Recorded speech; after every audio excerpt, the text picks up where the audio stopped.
savoir comment le diable fonctionne, c'est tout. Et je ne suis pas en train de prêcher à des jeunes, je suis en train de prêcher aussi à moi aussi. Et nous passons tous par les mêmes combats. Mais permettez-moi de vous dire une chose, nous allons y arriver. Par la prédication de la parole, par la consécration, parce que nous avons confiance en Dieu.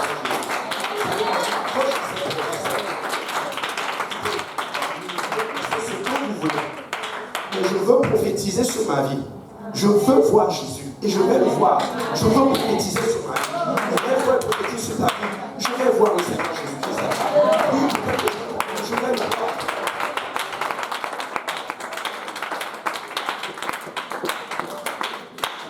Tout dit la Bible, la souveraineté bien. Et vous savez qu'il y a un principe. Le diable va toujours se présenter quand il y a un manque. Notons que le Père ne l'a pas retenu.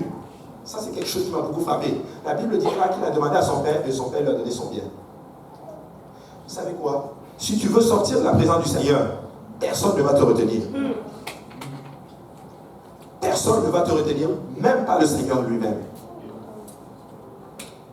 Mais si tu veux rester dans la... Il déclare lui-même que personne ne peut me retirer de la main du Seigneur. Personne ne peut te retirer de la main de Jésus-Christ. Même pas le Seigneur lui-même, même pas le diable, même pas le monde. Il y a une seule personne, c'est toi-même. Tu peux te lever et dire non, je sors et je fais ce que je veux. Mais on n'a pas envie d'arriver à ce niveau-là. Le Père ne l'a même pas retenu. Le Père a dit, est-ce que tu veux tes biens? Voilà tes biens. Quelqu'un, à un moment donné, doit se lever et dire ceci: j'en ai marre de la vie que je mène. Écoutez, tu ne peux pas avancer dans le Seigneur sans prise de conscience. C'est impossible. Il faut que tu prennes conscience et que tu dises que non, je ne peux plus continuer comme ça. Je veux avancer dans le Seigneur et je veux venir au Seigneur. Mon frère, ma soeur, si tu vas vivre pour Dieu, ce sera par choix. Et si tu vas quitter la maison du Seigneur, tu verras que même le Seigneur ne va pas te retenir. Et des fois, nous arrivons à la maison du Seigneur et nous pensons à un moment donné que nous sommes là pour faire plaisir à qui que ce soit. On n'est pas là pour faire plaisir à qui que ce soit. On est là par la puissance de Dieu. On est là par la grâce du Seigneur. Écoutez, si vous êtes dans la maison du Seigneur, c'est la grâce de Dieu. C'est la puissance de Dieu. La Bible dit qu'étant rentré en lui-même, il se dit: combien de mercenaires chez mon père ont du pain en abondance et moi ici je meurs de faim. À un moment donné, il a juste pris conscience que, mais pourquoi je ne retourne pas chez mon père? Et alors spirituellement, il parle du pain, n'est-ce pas? Il y a des personnes qui vont sortir et qui vont aller dans notre église. Le pain, c'est la parole du Seigneur. Et nous avons la parole du Seigneur en abondance aujourd'hui. Nous avons la parole du Seigneur. Nous avons le pain de vie. Alléluia. Ne quitte pas la maison du Seigneur. N'essaie pas, ne retourne pas en arrière. La Bible dit que quelqu'un qui retourne en arrière, c'est comme un chien qui retourne à son vomi. Ne retourne pas. Tu as le pain en abondance. Mange le pain de vie. Reste dans la présence du Seigneur et continue ta marche avec lui. Alléluia. Continue ta marche avec lui. Il dit: je me lèverai, alléluia, j'irai vers mon Père et je lui dirai: mon Père, j'ai péché contre le ciel et contre toi. Je ne suis plus digne d'être appelé ton fils. Traite-moi comme l'un des mercenaires. Il arrive à un niveau où il reconnaît son tort. Il arrive à un moment où il reconnaît que, écoute, là je n'ai juste plus rien à faire. Je veux juste retourner vers mon Père et il fera de moi ce qu'il veut. Au moins, même les mercenaires ont du pain et du pain en abondance. Amen. Écoutez, vous savez quoi? Ne voyez pas cette prédication comme pour les gens qui sont rétrogradés, mais prenez ça vraiment pour chacun de nous. Écoutez, peut-être que j'ai rétrogradé à un moment donné de ma vie spirituelle, peut-être même dans la semaine, peut-être même maintenant, peut-être même dans une simple pensée. Tu peux rétrograder des temps dans la maison du Seigneur. Tu es juste là, on te voit, mais déjà tu es déjà mort spirituel. Et vous savez quoi? Je veux avancer dans le Seigneur. Moi, je veux être proche du Seigneur. Écoutez, il y a une chanson qui dit que si je marche, c'est par la foi. Mais je sais qu'un jour, mes yeux verront Jésus. Amen.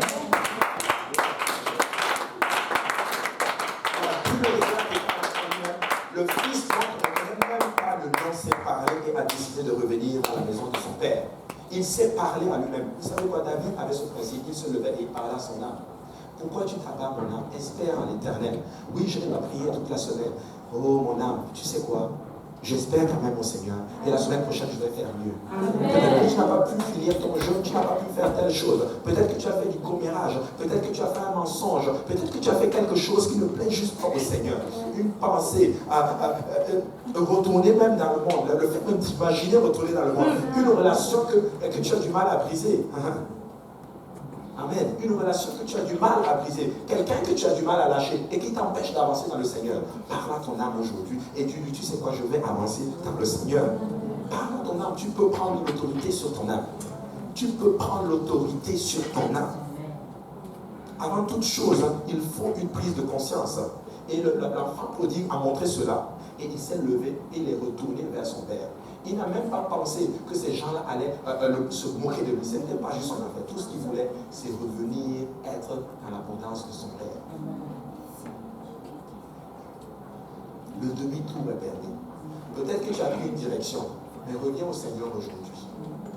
Reviens au Seigneur aujourd'hui. Il se leva et alla vers son père. Comme il était encore loin, son père le vit et fut ému de compassion. Quand il était loin, son père l'a vu. Je ne sais pas si vous avez remarqué justement dans ce passage. C'est comme si le père attendait tous les jours à la fenêtre en regardant. Est-ce qu'il va venir? Parce que c'est son père qui l'a vu. Lui n'a pas vu le père. Mais le père étant même déjà de loin, le père l'a vu. Moi, je suis convaincu que tous les jours, le père se levait, il se mettait devant la fenêtre en regardant. Est-ce qu'il va revenir aujourd'hui? Est-ce qu'il va revenir aujourd'hui? Est-ce qu'il va revenir aujourd'hui? Et c'est ce que le Seigneur attend de chacun de nous. Est-ce que tu vas revenir aujourd'hui? Est-ce que c'est telle consécration que tu veux faire, telle chose que tu devais faire, telle habitude que tu dois changer, est-ce que tu vas venir aujourd'hui? Est-ce que tu vas venir dans la présence du Seigneur aujourd'hui? Est-ce que tu vas te lever et faire un nouvel engagement avec le Seigneur aujourd'hui? Pour quelqu'un qui n'est même pas encore dans le royaume, est-ce que tu vas te lever aujourd'hui et dire, ok, c'est temps, je vais me repentir, je vais revenir. S'il faut que je me baptise au nom de Jésus, je vais le faire. S'il faut que je reçoive le Saint-Esprit, ta parole déclare que celui qui se répand de ses péchés, qui est baptisé au nom de Jésus, recevra le don du Saint-Esprit. Ta parole le déclare et je vais l'avoir au nom de Jésus. Le Père le regardait. Je suis convaincu que le Père était à la fenêtre tous les jours et il attendait justement son fils. Il attendait son fils. Quelqu'un a déclaré ceci, je ne me rappelle plus c'était quelle personne qui disait que la Bible entière est une histoire d'amour. Le Seigneur est après chacun de nous. Le Seigneur est après chacun de nous et il veut que tu avances en lui. La vie se trouve en Jésus et pas ailleurs. Amen. La Bible, deuxième chose que j'aimerais attirer votre attention, la Bible dit qu'il fut ému de compassion, le Père.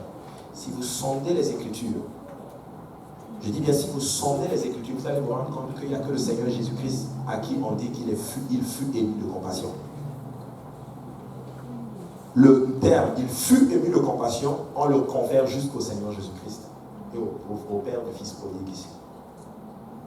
Moi, je pense que le Seigneur était en train de leur dire qui il était réellement. Je crois que Jésus-Christ était en train de leur dire qui il était réellement. Parce que la Bible déclare que lorsque Jésus a vu la foule, il fut ému de compassion pour elle.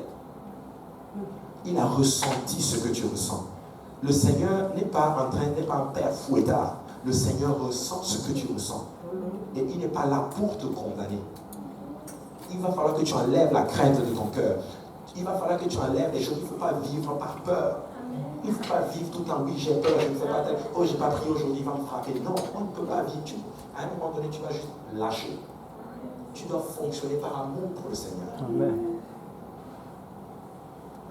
Il courut, et le Père, il courut se jeter à son cou, le baisa. C'est même pas écrit que le Fils a couru vers le Fils, mais c'est écrit que le Père a couru vers lui. Le Seigneur est en train de courir vers toi aujourd'hui. Le Seigneur est en train de venir vers toi aujourd'hui. Le Seigneur veut t'aider aujourd'hui. Le Fils lui dit, mon Père, j'ai péché contre le ciel et contre toi. Je ne suis plus digne d'être appelé ton fils. Mais le Père dit à ses serviteurs, apportez vite la plus belle robe et la revêtez. Mettez-lui un anneau au doigt et des souliers aux pieds. Amenez le veau gras. Oh, j'aime beaucoup amener le veau gras. N'amenez pas un veau gras, amenez le veau gras. Je suis convaincu que ce veau-là, lui, il avait été préparé spécialement juste pour les jours exceptionnels. C'est le veau gras. Mais il avait sûrement fait beaucoup de troupeaux. Mais il y en avait un veau. Ou disons, il y avait le veau. Lui, il était gras. Il était spécial. En d'autres termes, quand on a une situation spéciale, on va l'utiliser. C'est à la venue justement du Fils. L'enfant là qui était mort, à sa venue qu'on a tué ce veau gras là pour s'en réjouir. Quelqu'un qui se répand, alléluia, de ses péchés. Quelqu'un qui entre dans le royaume, vous ne pouvez pas savoir ce qui est en train de se faire au ciel. Amen. Et la Bible montre justement que le Père, de loin, l'a vu. En fait, on peut supposer que le Père l'attendait tous les jours. La Bible montre que le Père fut ému vers de compassion. Et comme je le disais, ce fils-là avait tout dilapidé. Il avait tout gâché. Amen. Il avait tout gâché. Et le Père lui avait tout remis. Une pensée que vous n'êtes pas obligé d'accepter. Le Père lui avait tout remis. Mais moi, je suis convaincu qu'il avait encore de l'abondance pour le fils prodigue. Amen. Et regardez ceci, j'ai pris tous les versets où il y a le terme « il fut ému de compassion » dans la Bible. Et vous allez voir donc Matthieu 9, 36, il fut ému de compassion. Matthieu 14, 14, Jésus fut ému de compassion. Matthieu 15, 32, Jésus fut ému de compassion. Marc 1, 41, Marc 6, 34, Marc 8, 2, Luc 7, 13, Luc 10, 33, Luc 15, 20. Le Seigneur fut ému de compassion. Et le Seigneur a compassion de toi aujourd'hui. Amen. Je crois que cette parabole révèle qui est Jésus. Il est le Père éternel. Il est celui-là qui a compassion de toi. Et cela même dans tes faiblesses. Même dans tes faiblesses, le Seigneur a compassion de toi. Il est celui qui restaure celui qui est abattu. Il est celui qui réconforte le découragé. Il est celui qui purifie le lépreux. Il est celui qui donne l'espoir à une situation morte. Celui qui fait revivre un rêve que tu as enterré. Aucune unité de mesure ne peut définir l'amour éternel de Jésus-Christ. Il est celui-là qui est immuable. La Bible déclare qu'il ne change pas. Moi, je dirais que ça, c'est la parabole du Père qui ne change pas. La parabole du Père qui est constante.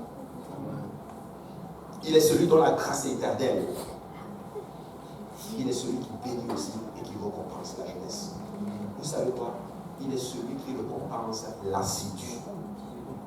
Si tu es assidu, si tu persévères dans les voies du Seigneur, le Seigneur va te récompenser. Mais regardez ce qui est dit. Or, le fils aîné était dans les champs. Lorsqu'il revint et approcha de la maison, il entendit la musique et les danses. Il appela un des serviteurs et lui demanda ce que c'était. Ce serviteur lui dit, ton frère est de retour et parce qu'il a retrouvé ton frère est de retour et parce qu'il l'a retrouvé en bonne santé, ton père a tué le veau gras. Vous remarquez que le fils aîné ne savait même pas ce qui se passait dans la maison de son père. Il avait ce que j'appelle une relation seulement de travail avec son père. Il travaillait juste pour le Père. En d'autres termes, je dirais même qu'il n'avait même pas de relation avec le Père. En d'autres termes, tu peux être dans la maison du Seigneur et tu travailles même pour le Seigneur et tu n'as aucune relation avec lui. Parce que tu ne sais même pas il ne savait même pas quel était le fardeau de son père. Il ne savait pas que le Père, là, il était juste là, il voulait juste que son fils retourne dans la maison du Seigneur. Écoutez, si tu arrives à un niveau où le fait de gagner les âmes ne fait plus partie de ta priorité, la mort spirituelle te guette. Parce que tu ne connais pas le fardeau du Père. Parce que le fardeau de Jésus-Christ, ce sont les âmes. Si tu arrives à cette place où tu ne connais pas le fardeau du Seigneur Jésus-Christ, tu es juste dans une relation de travail avec le Seigneur. Tu es juste un serviteur. J'ai dit ceci au Seigneur et c'est une pleine commission. Vous n'êtes pas obligé d'être d'accord avec moi. Amen. Je veux travailler pour le Seigneur. Mais justement, vous dire que je ne suis pas un esclave de Dieu. Je suis son fils. Amen. Amen. Nous sommes ses enfants. Nous ne sommes pas des esclaves. Et un enfant connaît son père. Il sait quel est le désir de son père. Le désir de son père, c'est voir les âmes sauvées. Si tu arrives à cette place-là, où tu te complais et tu restes à un moment donné, et tu te complais du fait même que tel frère ou telle sœur s'est baptisé au nom de Jésus, tu es dans une place dangereuse. Parce qu'il n'était pas content. Parce que son père a tué le veau gras pour son père qui est revenu. Pourquoi? Parce que lui qui travaillait toutes ces années pour son père, il se dit que son père n'a jamais tué ce